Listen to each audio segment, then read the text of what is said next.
Well, folks, in today's video, we're going to be trying to fix up what I believe is a lifelike GP38. I could be mistaken on that, but the last video I thought it was also a GP38, but somebody was telling me that the GP38s have two vents on the back, so I think this is a GP40, but I could be mistaken. Anyway, this engine has definitely seen better days. It's really not in good shape. It's a second generation lifelike, and we can see the linkage is completely gone. I don't know, this seems to be turning, so the drive system might be okay. We've also got some wiring issues, and the motor's not mounted, so yep. We've got our work cut out for us today. I don't even know if the motor works, so we'll have to test that. And yeah, hopefully, if we're lucky, we'll be able to get this engine running again. I'm not entirely sure, but I've got some hope for it, so let's begin. Now, I know this engine's not going to run if we put it on the track, because obviously it's not even linked up to the motor, but we can at least see if this motor here works. So we'll hook up a couple wires, and it seems to run. The lifelike motors are actually pretty good. This is a very common design of motor back in the day, and they actually seem to last pretty long, so that doesn't surprise me too much. It even looks to be in relatively good condition on the commutator too, so that's nice. I mean, we'll service it anyway, but for the most part, that seems to be good. So I think all we need to really focus on is figuring out how to link this up to there, get this sorted out. We'll also take the gearbox apart just to make sure it's all lubricated and everything, because I find I see a lot of these second generation lifelikes running really poorly, and they're very slow and they draw a lot of power.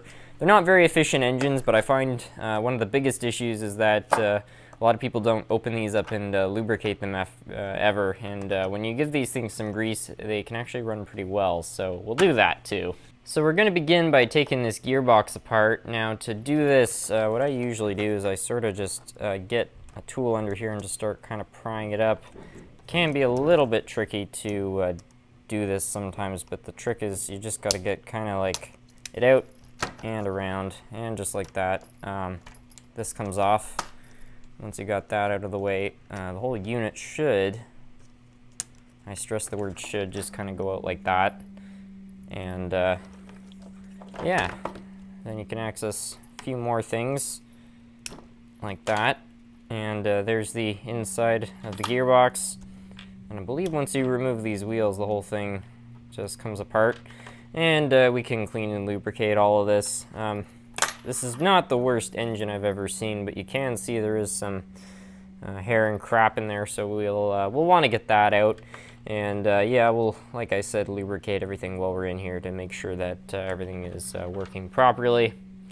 So yeah, we'll get around to that. So I might consider taking back what I said about this not being one of the worst engines I've seen. Somebody was definitely running this thing on a carpet or something, because you can see there is a ridiculous amount of hair or pet fur. Who knows what this stuff is, but there's a lot of it. Oh my goodness.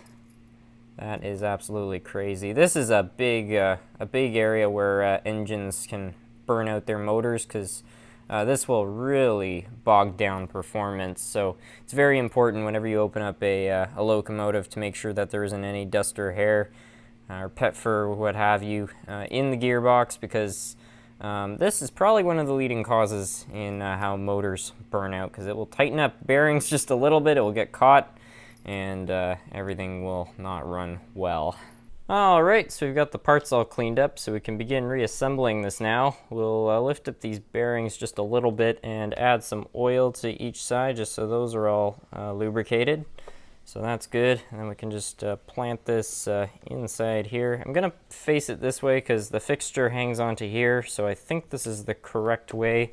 I could be mistaken on that though, I guess only time will tell.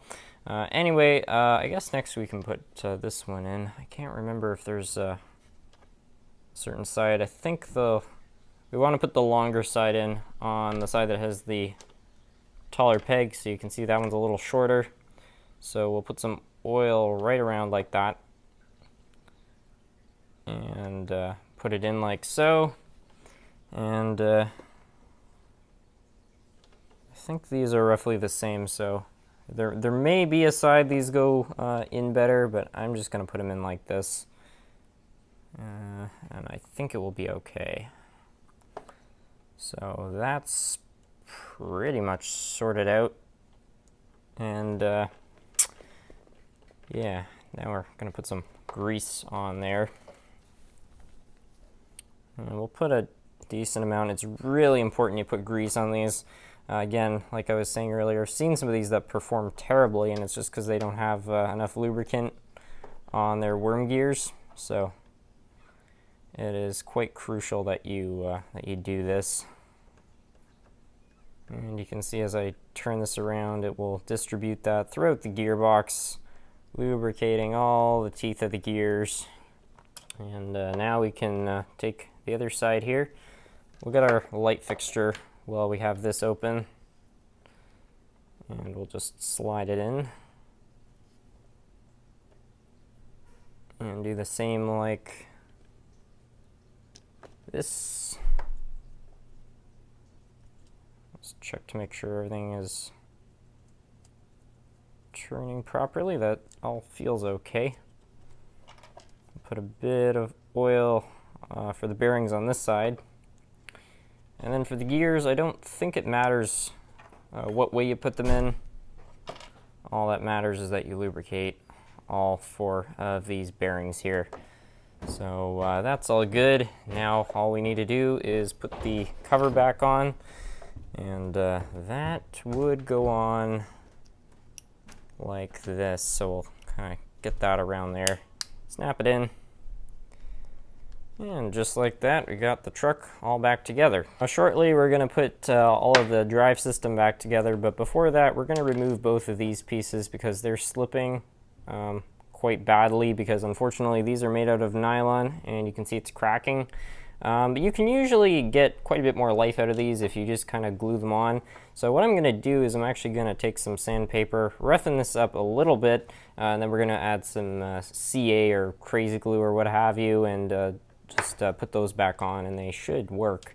I also found the linkage as well as a whole bunch of other parts that were missing off this engine in a bag in the box, so that's good. So we're just going to take some 100 grit just to roughen this up a little bit. You don't have to go crazy with it. It will just help the CA grab something, because when these are really smooth, there's just not much for the glue to kind of bond to, but if you just put little tiny scrapes in there, it's just going to make it a little bit better. And of course we have to do the same thing on this as well. Making sure to turn it so that you get full coverage.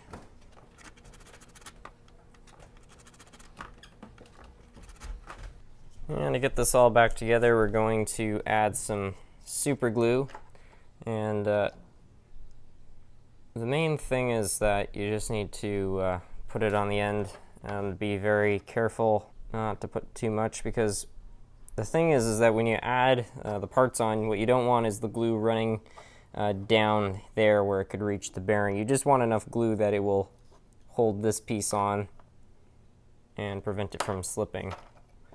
Same thing for the motor. A little bit less concerned with the motor just because the bearing is so far away. There's a lot less risk of it actually reaching it, so not too concerned about that. And we'll just pop it on like so. Yeah, we'll let that sit for a while, and hopefully when we're done it will be okay. Anyway, we're now going to start reassembling the loco. We're just going to remove this light so we can get the truck back into place. And that shouldn't be too difficult. Just need to kind of position it properly there, like so. And that's all good now. And I don't see why we can't put the little C-clip back on. These can be a little bit tricky to get on. Just kind of get it down there and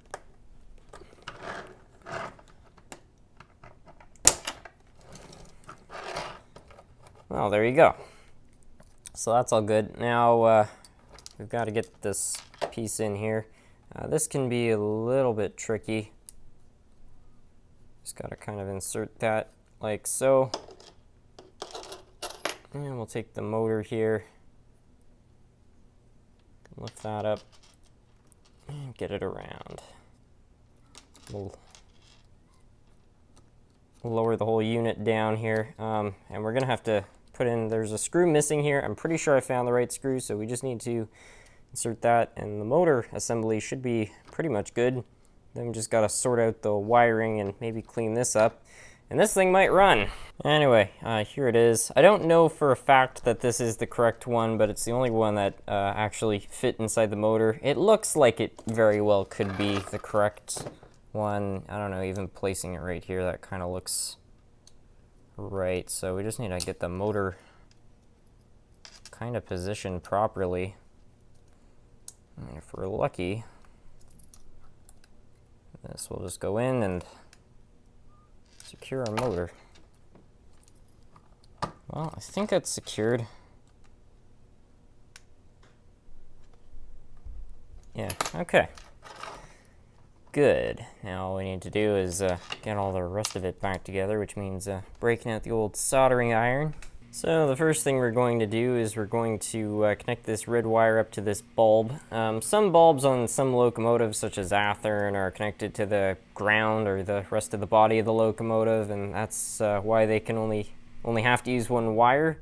In this case, there should be two, so that's where this red wire goes. So we'll just get that soldered up.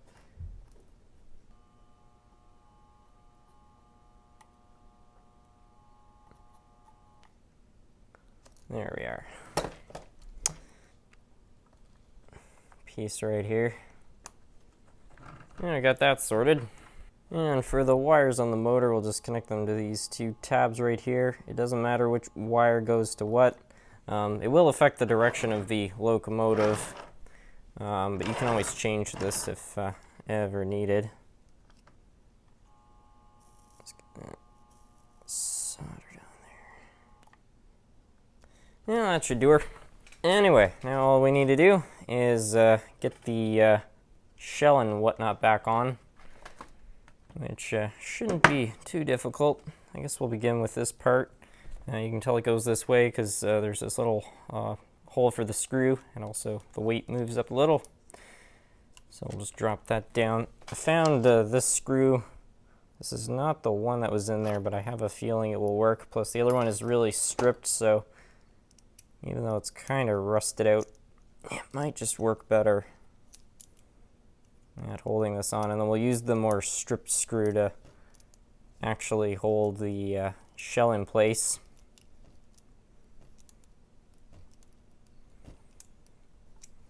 There we go, that's holding now. I've also got these truck covers. I believe these are for the lifelike. So if I get some crazy glue, we might be able to get those on. I can tell this one went right here because part of the plastic is actually still on the loco. And we'll just put a pretty good amount to hold that on. And we'll place it here.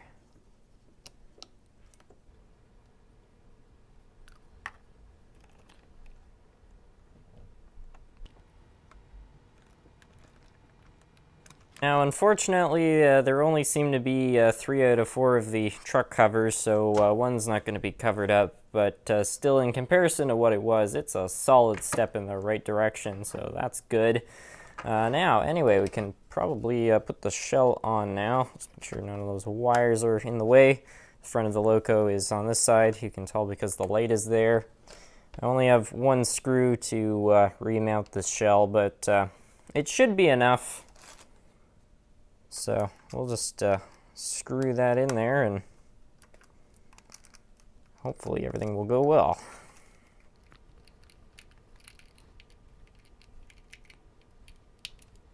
It seems to be holding pretty well. So I think our locomotive is ready to go over to the track for a test run. Yeah. All right. Well, everybody, cross your fingers. I think it's got a decent chance of starting, but you never know. Anyway, we're gonna give this thing some power, and nothing. You know, I never did check that rear truck, so maybe something's wrong. Yeah, this is sort of why optimally you do want to check every single thing to make sure it's in order, but Don't usually have too many problems with these, but you never know if something is possibly out of order. These wheels are super dirty. That in itself could be the problem. Contacts look a bit oxidized, but the main thing that I'm looking for is a poor solder connection. And always put a bit of pressure on the wire, because sometimes something can look like it's soldered even though there's a very tiny crack. Ha! See what I mean? That looked like it was attached, but it actually wasn't, because the thing is that solder, it's a low temperature metal, and over time it can kind of just crack from you know, just kind of ambient temperature. So that right there is likely our problem. Of course, we'll clean the wheels and everything else, but this is why you check. So we'll just put some flux on there and get our soldering iron. Actually put some solder on it before we go trying to solder that wire back on. So that's ready. And now and there we go. So we got that sorted out. I'm just going to clean the wheels. We'll put this thing back together and have another go at that.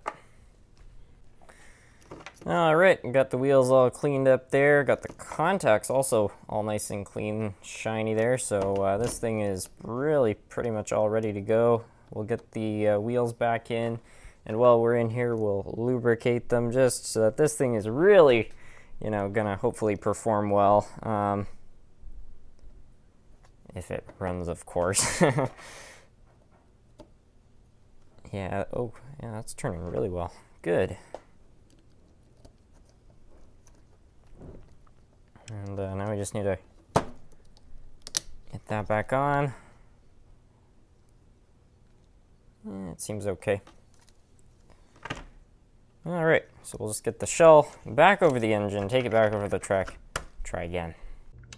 All right, well, we got those joints all soldered up and got the other bearings lubricated, so I guess 2 times the charm. Anyway, let's get this thing set up and see if she goes. Hey, look at that. Wow. That's pretty good right there. Serenity. Wow. Okay. See the headlights working too, so that's pretty nice. It's doing a fine speed. How are we doing current draw-wise? It's not the most efficient out there, but for an old life like that's actually pretty typical. And now we're gonna do our final test, which I try to do with almost everything I fix, which is the low speed. These second generation Lifelikes really don't do bad for cheap engines. I mean, I've only got 4-wheel contact, but yeah, that's not too bad. Nice 5-pole motor in her, so that helps. So I'm pretty happy with that, and yeah, I hope you all enjoyed. This was quite a fun one to work on. Anyway, with that, I want to thank you all so much for watching.